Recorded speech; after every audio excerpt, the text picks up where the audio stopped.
Hello everyone, welcome to back my YouTube channel.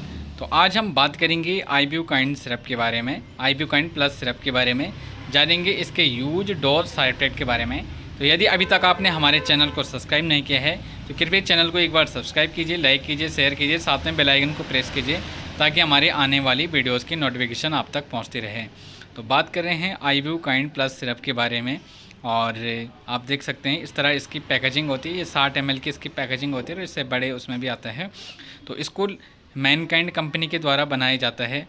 और अब इसकी MRP की बात करें तो ये 33 रुपीज़ के लगभग में आपको इसकी 60 ml मिल जाती है। अब हम इसके कंपोजिशन के बारे में बात करें कि किस दवाई से मिलके ये दवाई बनी होती है।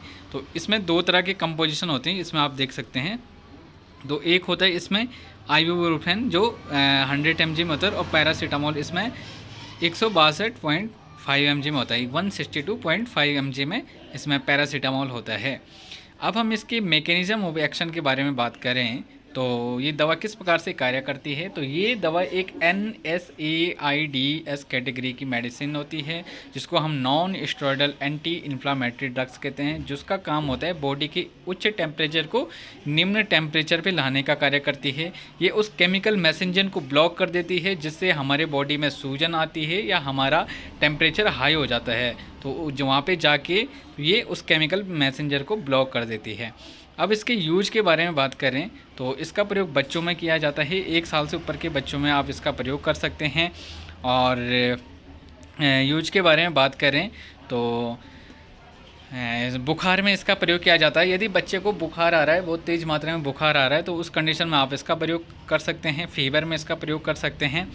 यदि बच्चे को कहीं पे चोट लगी और चोट की वजह से वहाँ पे दर्द हो रहा है तो उस कंडीशन में इसका प्रयोग कर सकते हैं।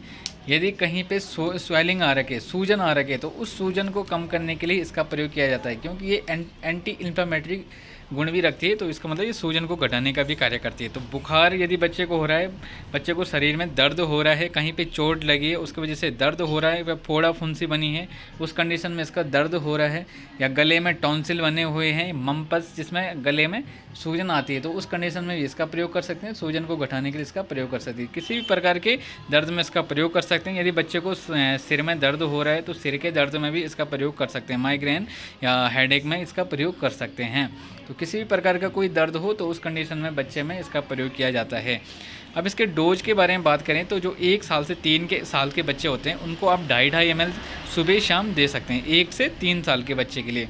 फिर 3 साल से 5 साल के जो होते हैं उनको आप 5-5 ml सुबह शाम दे सकते हैं। 5 से जो बच्चे 10 साल के बीच में होते हैं उन्हें 7-7 ml आप इसको सुबह शाम दे सकते हैं।